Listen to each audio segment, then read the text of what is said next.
उत्तर दक्षिण नहीं, हम लोग भी घूमे, लेकिन जो चित्रकूट का स्थिति देखे, ऐसा स्थिति हमको कोई धाम का नहीं है। यहाँ सबसे बड़ा क्या चीज है, शांति बहुत है। ऐसी नीमसाड़ में भी लगता है, नीमसाड़ में भी हम नैनीताल तपस्वी, हाँ वहाँ तो इतनी शांति मिलती है। हम काफी 84 लाख ऋषि इकट्ठा वहाँ पे जगह तपस्या बैठे थे वहाँ पे, नैनीताल तो मतलब अलग मन ही नहीं हो रहा था बिल्कुल। जबकि बहुत दूर दूर पे आश्रम बने हैं, पर वहाँ भी मुझे तो भगवान का धाम है, स्वयं भगवान रहे हैं यहाँ तो। हाँ। तो कोई बात ही, यहाँ की तो माने जो भगवान ने यहाँ की जो स्थिति बनाई है, ये एक दिन के लिए नहीं है, एक युग के लिए नहीं है, सदैव हर युग में, कल युग में सिर्फ ये स्थिति रहता है। इसके बाद इसकी चित्रकूट की स्थितियाँ बदल जाती है। पेड़ पौधे स्थिति माने जितने भी ये सब देखते हैं विकास की वातावरण, ये सब विपरीत हो जाते हैं। और उधर छाई है ना, पहले मैं वृक्ष लगाया। मैं कहा मैं तो आकाश के नीचे रहूंगा, मैं वृक्ष के नीचे नहीं रहूंगा। मेरे पास अभी समय है जो मैं पौधे को उगा करके और उसकी छाया ले सकता हूँ, ऐसा मेरा भाव हुआ। मैं वृक्ष एक भी खरीदा नहीं हूँ, सब वृक्ष यही जन्म दिया, सबको लगाया हूँ एक साथ। एक भी वृक्ष नहीं मरे हमारे, सब वृक्ष हो गए। 21 तो दशहरी आम का पेड़ है, एक चोइसा आम का पेड़ है जो सबसे बड़ा है, 6 नींबू है, 5 पेड़ बेल का है। हाँ थोड़ा सा आगे बढ़ा दीजिए, बहुत धूप तब रहा है, गर्म हो जाएगा बिल्कुल। भैया कुछ पूछने की इच्छा हो तो भजन वजन के बारे में। हाँ, महाराज जी कुछ भी इच्छा हाँ बहुत अच्छे महाराज जी सब। हाँ हमारा सत्संग में कुछ बताओ आप, हमें उद्धार के लिए कुछ भी। इतनी उदारता, इतनी राम प्रीति मुझ में नहीं थी जो दशरथ जी में है। सबसे पहले बताइए ठाकुर जी कैसे आपके आए? हाँ महाराज जी, ये ठाकुर जी कहीं गड्ढा से लाए थे और कैसे इनको प्रेरणा दिया, कैसे ठाकुर जी आए? बड़ी लीला इनकी विचित्र है। पहले जब हम कुटिया बनाए तो यही जाली था, जाली था तो ऐसे चबूतरा 7-8 ईंटा लगा करके, 2 मेरे पास शालिग्राम भगवान बस। तो मैं शुरू से ही पूजा इनका कर रहा हूँ, अकेले थे तब भी कर रहे थे, 2 हुए तब भी कर रहे थे। तो कुछ संत कहे थे महाराज जी 2 शालिग्राम की पूजा नहीं की जाती, हानि होता है। अरे हम कहे हम कुछ भी करेंगे हमको हानि हो ही नहीं सकता, तुम ये सब माला लेके जपो। तो जब भी भोग लगाते थे चूहा उनको भी रात को पटक देता था आसन पर से, और भोग ही नहीं लगने देता था।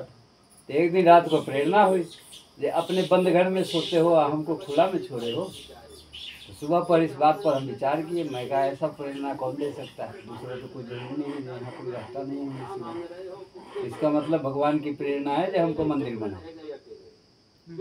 तो मैं 10 दिन में मंदिर तैयार कर दिया, अपने से बना दिया। मैं कहा इसमें किसी को अंदर नहीं आने दूंगा, किसी तरह से जोड़ जाड़ करके इसको बना दिए। लोहा के एंगल चारों तरफ से रख के ऐसे गोलाकार करके और उस पर बैठा दिए, और बस उसमें सीमेंट भर दिए, गुम्बज भी बन गया। और ईटा एक एक करके जो है सो अपने से सब आप स्वयं किए? हम अपने बनाए। अरे बहुत सुंदर मंदिर बना है। इसमें सारा काम मेरा किया हुआ है, अच्छा जबकि कभी कुछ छुए भी नहीं। गुम्बद कितनी सुंदर बनी, नहीं गुम्बद का सब दीवार चीज अच्छी बनी, सब चीज अच्छी बनी। तो बन गए तो फिर ठाकुर जी का कृपा से उनमें रख दिए, ठाकुर जी को उसमें रख दिए। तो फिर हम ये नहीं सोच के बनाए जो हम प्राण प्रतिष्ठा करेंगे ठाकुर जी का, क्योंकि प्राण प्रतिष्ठा करने का मतलब जीवन भर के लिए बंध जाता है, फिर वो कहीं नहीं जा सकता। क्योंकि इनका नित्य सुबह शाम आरती मंगल भोग प्रसाद सेवा होना चाहिए। ठाकुर जी का हनुमान जी का मंदिर नहीं है, हनुमान जी की बात अलग होती है, इनकी बात अलग है।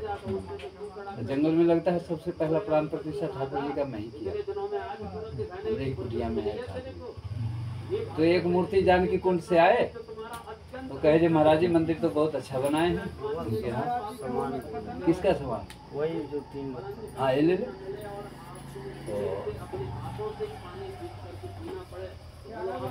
तो कहे जे महाराज जी मंदिर तो बहुत अच्छी बनी है, तो ठाकुर जी का प्राण प्रतिष्ठा कर दीजिए। मैं कहा भाई देखो तुम आया हो कुटिया में ठाकुर जी देने, लेकिन अब हमारे पास उतना समय नहीं है लंबा, अब उम्र भी नहीं है उतनी मेहनत करने का, ठीक है ना। हमसे पुराने मूर्ति रह रहे हैं, तो मैंने ठाकुर जी की कहीं न प्राण प्रतिष्ठा की, बजरंगबली जी का जो मंदिर बनाए हैं प्राण प्रतिष्ठा नहीं की। तो कहे दे नहीं आप तो कीजिए, अभी तो आप बहुत कुछ करने वाले हैं, हमकी तुम भविष्यवाणी क्या हमें बता रहे हो भाई। फिर मन में विचार किया, जो कोई अगर कुटिया में आ करके ठाकुर जी दे रहा हो, मैं कैसे मना कर दूं। मैं कहा ठीक है तुम विग्रह दे दो, मैं कर दूंगा प्राण प्रतिष्ठा। सब चीज सोचना पड़ता है ना, अब थोड़ी है जो पत्थर है तो उठा के बैठा देंगे, उसमें 8-10 हजार का घट जो है प्राण प्रतिष्ठा का सारा सामग्री लगता है। हाँ बहुत लगता है। फिर उसके बाद प्राण प्रतिष्ठा होगी तो 150 मूर्ति को भोजन प्रसाद भी संत को होना चाहिए, दक्षिणा होना चाहिए। मैं उस स्थिति में हूँ नहीं, मैं वैसा काम क्यों करूँ। कह दे सब हो जाएगा। वो मूर्ति ला के दे दिया राम दरबार का, ये काम हो रहे महाराज जी, ये काम हो रहे, वही हम खर्चा किए क्या। नहीं वो ले गए ना क्या बापू। हाँ तो कोई बात नहीं, ये ले जा। एक और धरी नहीं अरे ले जा, कोई बात नहीं, ले। चलो फिर आ चल जाए जी खाने। और आ जाए। हाँ उसको दो ठही ले आना। चलो कोई बात नहीं, अभी लौट के दे देंगे। तो वो बिगड़ा ला के दे दिया राम दरबार का, पत्थर के खूब सुंदर जयपुर से मंगा के। अभी तो पट बंद है, नहीं दिखाते आपको, बहुत सुंदर नहीं दोपहर को स्थिति है मंदिर का। आराम में है। जैसे व्यवस्था बनी वैसे एक महात्मा बांदा से आ गए, तो कहे महाराज जी क्या हो रहा है। कि कुछ नहीं, बस ठाकुर जी की प्राण प्रतिष्ठा की बातें हो रही है। तो वो अपने मन से कहता है जी कि मैं भंडारा कर दूंगा, नवरात्रि में 200 मूर्ति का भंडारा कर दूंगा, और क्या कहते हैं दक्षिणा दे दूंगा 100 रुपये, आप कीजिए। जबकि उतना कोई खास प्रेम भाव ही नहीं उसमें। ये लीला था, इसका मतलब है ठाकुर जी चाह रहे हैं आना, वो हो गया। फिर उस दिन मैंने बजरंगबली को नहीं बैठाया था, जल्दी में भूल गए या चाहे विस्मृत हो गए। फिर मन दिन उदास लगने लगा। मैं कहा बड़ी मुश्किल है, हम तो ठाकुर जी को बैठाए जो इनको देख के मेरा समय कट जाएगा, ये उदासी क्यों लग रही है ना, मन भी मेरा उदास है। तो फिर मन में सोचे विचार के हम कि ओ हनुमान जी नहीं है इसीलिए उदास मन लग रहा। फिर अगले ही महीना में अक्षय तृतीया आने वाला है, अच्छे 9 में, तो बहुत अच्छा दिन होता है भगवान के कोई भी कार्यक्रम के। अच्छा तो एक संत कहे कि महाराज जी उस दिन हनुमान जी को बैठा दीजिए। हम के हनुमान जी को तो बैठा देंगे, फिर उसमें भी उतना ही क्रिया करना पड़ेगा, तो हम कहाँ से व्यवस्था करेंगे।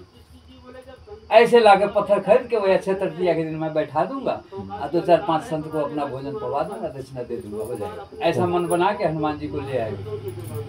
और जब हनुमान जी को कल बैठाना है तो आज शाम में विचार हो ही रहा था हम कि चलो 10 से 20 मूर्ति 21 मूर्ति को तो मैं दक्षिणा का व्यवस्था भोजन का कर दूंगा, भोजन के लिए कोई टेंशन नहीं। 10 मूर्ति का 20 मूर्ति का दाल रोटी चावल साग तो मैं खुवा दूंगा, लेकिन दक्षिणा नकदी वाला बात आ जाती है ना।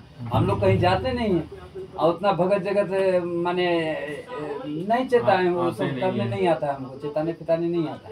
सीधा सीताराम करता हूँ, अपना भजन करता हूँ, बस माने फुर्सत ही नहीं रहता है 1 मिनट का। तो इधर से एक महात्मा मोहनदास आए, कहे जे महाराज जी कल आपके यहाँ 200 मूर्ति का भंडारा होगा। तो मेरे यहाँ मधुमक्खी बहुत तंग करता है, तो भगत बोला है, तो हम सोचे जी कि आप ही के यहाँ कर दूँ, अक्षय तृतीया है। ये देख लो, ये बजरंगबली की खेला। तो बजरंगबली को उस दिन बैठा दिए, तो 200 मूर्ति का उस दिन भंडारा हो गया। फिर उसी दिन जिस दिन बजरंगबली को बैठाए, उसी दिन वही महात्मा कहने आए कि महाराज जी शालिग्राम भगवान की विग्रह 108 विग्रह मिट्टी में गाड़ के वो महात्मा चला गया है, वो अपने कुटिया में। तो हम के महाराज जी आपका पड़ोसी है, आप उखाड़ लेते पूजा करते। कहते नहीं, हमारा हिम्मत नहीं काम करता है, क्योंकि उसका शरीर छूटा है बड़ी विचित्र ढंग से। 7 दिन के बाद उसको हम लोग लाश निकाले, आसने पर शरीर छोड़ा, लेकिन 7 दिन के बाद लाश निकला। हाँ सड़ गई शरीर में से बदबू आ रही, तो डर रहे थे हम कि जब आज हनुमान जी को बैठा ही दिए। 12-1 बजे तक फुर्सत पा गए थे, 2 बजे तक भंडारा उंडारा कर 10 बजे से चालू कर दिए, तो 4 घंटा में सब समाप्त। यहाँ तक टाइम दीजिए, संत को टाइम पर आया, अपना 10 मिनट आधा घंटा में लिया दिया, खाया पिया, फिर अपने लेने आए हैं वो उद्देश्य उसके बाद वो आके कहे तो हम कहे चलो आज अच्छा दिन है तो ठाकुर महात्मा को पता था शरीर छूट जाएगा तो उन्हें पहले भगवान जी को विसर्जन कर दिया। नहीं, उससे 2-3 महात्मा मांगा था बोले राजन बिगड़ा, हाँ। लेकिन उसने एक ही शब्द कहा, मैं शरीर छोड़ दूंगा, उसके बाद किसी को लेना हो तो मैं कुटिया में गाड़ दूंगा, निकाल लेना, जीते जी मैं एक भी बिगड़ा नहीं। वही मोहनदास सिंह कहा। ये भी तो महाराज पाप है हुआ ना। अब वो पाप किया तो अपना भोगा, उससे भाई शालिग्राम को हम पूजा के बदले जमीन जमीन गाड़ने की चीज हाँ थोड़े हैं वो। ये तो महापाप साक्षात है। एक स्वरूप है, हाँ। भगवान है। हाँ वही तो कह रहे हैं, ये तो पाप है। जानबूझ के हम गलती कर रहे हैं ऐसी तो मति परिणाम भी तो भोगा ना। मति खराब हो गई, मति खराब हो गई तो वाकई में उसका दिमाग थोड़ा